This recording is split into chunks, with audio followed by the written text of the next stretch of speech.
Happy Tuesday! Good morning, guys. Doreen here. And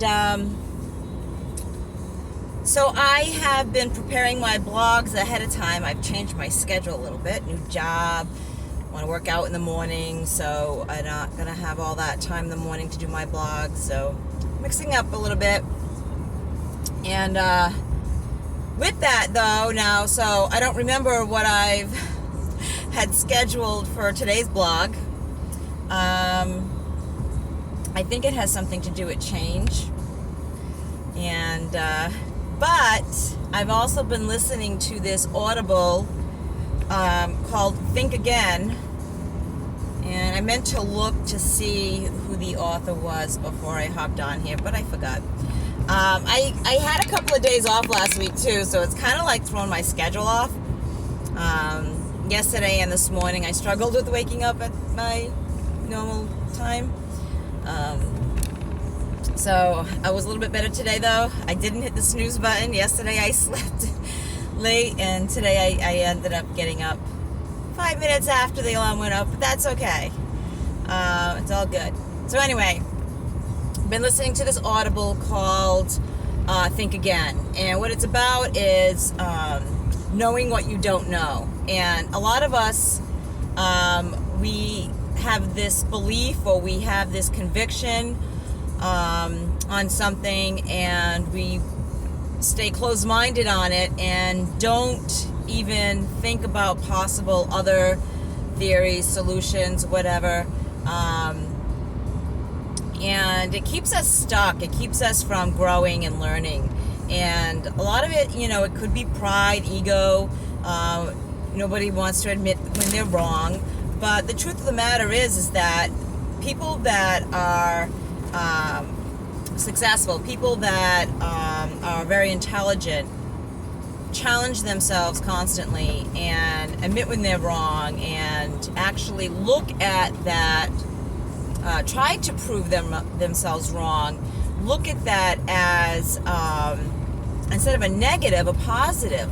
Like, I'm that much closer to knowing something, or, I'm that much closer to learning something new, or laugh at themselves, like, oh, I can't believe I thought about that, and it says that, one of the things that if you can't say that you made a lot of stupid decisions last year, or you completely think of different things this year than last year, then you haven't grown, right? So it's important to look at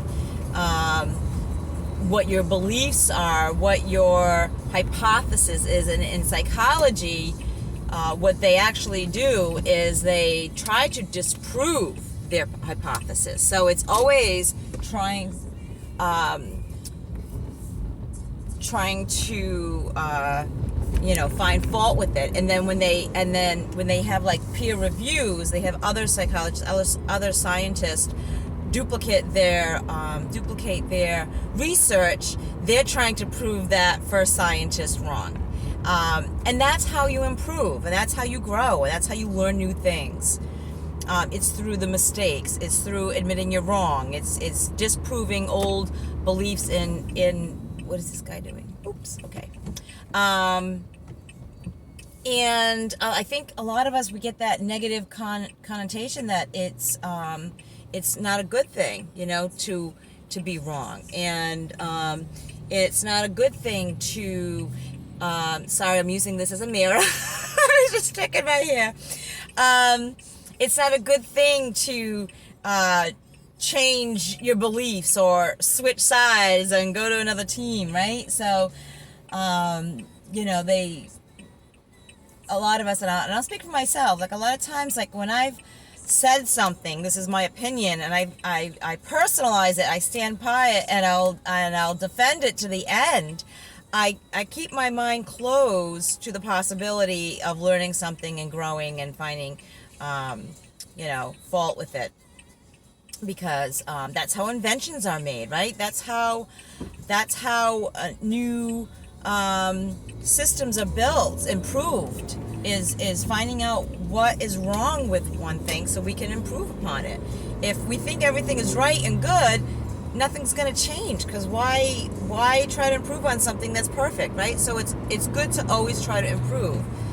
And this is really helpful for me. I love listening to these audibles because I don't know, maybe it's the age that I'm at a little bit more of a open age and trying to learn new things. I don't know, because I've spent a lot of my life very rigid into what I believe and fighting for what I believe, and very argumentative. And I mean, arguments are healthy and they're good, but I would take them personally, and feelings get involved, and that's when it's not healthy. So arguments are good when you're, trying to disprove the other person's facts, and trying to improve on the whatever it is that you're arguing upon.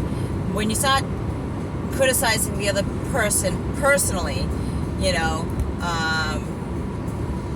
and I find a lot of this happens with politicians, and that's the thing that I don't like about politics. And it doesn't have to be that way. It shouldn't be that way.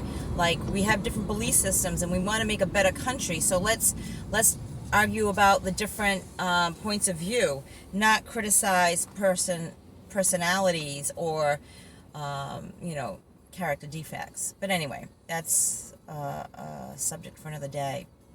So it's just really some some revelation, I guess, in my part, in realizing and recognizing that it's good to have this, and it's good to have people in your team, friends of yours, that will argue or will try to disprove you, or, as I like to say it, call you on your shit. Like, it's great to have people that support you. But if you're surrounded by people that are bootlickers, then you're not challenged to be better, and you don't grow. And I think that's what this world's all about. I think that's what life's all about, right? Just being a better person today than you were yesterday. And how that looks like for you might be different than how that looks like for me. But I think one of the important things in growing is challenging your old beliefs. One of the things that I'm looking at now is I had this conviction of the vaccine, the COVID vaccine. I'm hesitant. I'm more than hesitant. I was downright reluctant to receive it, and I had the option to receive it because I'm a frontline worker. Because of my feelings of not putting chemicals in my body, and not trusting the government, and things like that. But I really didn't have proven facts in why. It was just kind of like a feeling. And so now I'm trying to disprove that. And it's very difficult because in the media, I feel like the media is not a really good resource of information, because it is very biased and very political. And I'm not trusting Farm America as well. Like, I'm not trusting the pharmaceutical companies, and I just don't know. But there's not enough information out there for both sides. I feel like it's very pro-weighted, and I hesitant on that, because where are the people that are trying to disprove this?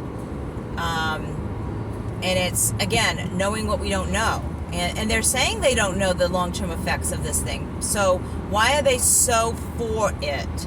And I know there's a lot of pros to it, and I'm not being ignorant. I know there's a lot of, the herding effect and whatnot, but I really want to look into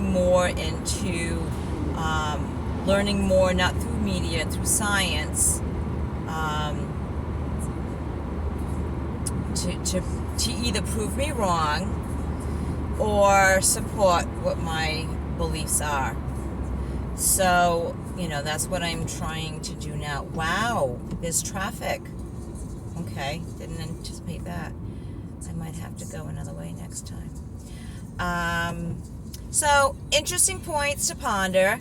You may agree with me or not, and that's okay. If you do have some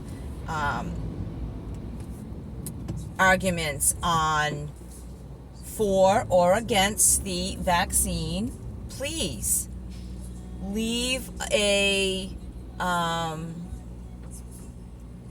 message, leave a note, let me know. I'm trying to remain open. I'm trying to get some facts, so I am interested, and I'm very interested in what you have to say, and I will take all of that into consideration. So, thank you for listening to my rant. I hope you all have a wonderful day. If you like what I have to say, please follow me on Recovery Enthusiasts. I'm on Facebook as well as Instagram. And you can check out my blogs. I have two of them, one on motivationsforyou.com and medium.com. I've got a podcast out there at Motivations for You. And remember, Motivations for You is spelled motivations with an S, the number 4, the letter U. And I'm redoing my courses. I do have them up there if you want to check out on my website, recoveryenthusiast.com. But like I said, I'm revamping them. I'm trying to make them better, trying to better the presentation, I think, more than anything else at this point, and try to make it more engaging for people. As always, stay blessed. Let the people that you love know that you love them. Give them a hug and kiss. Send them a text. And remember to live your life enthusiastically. Until next time, guys, stay blessed. Peace.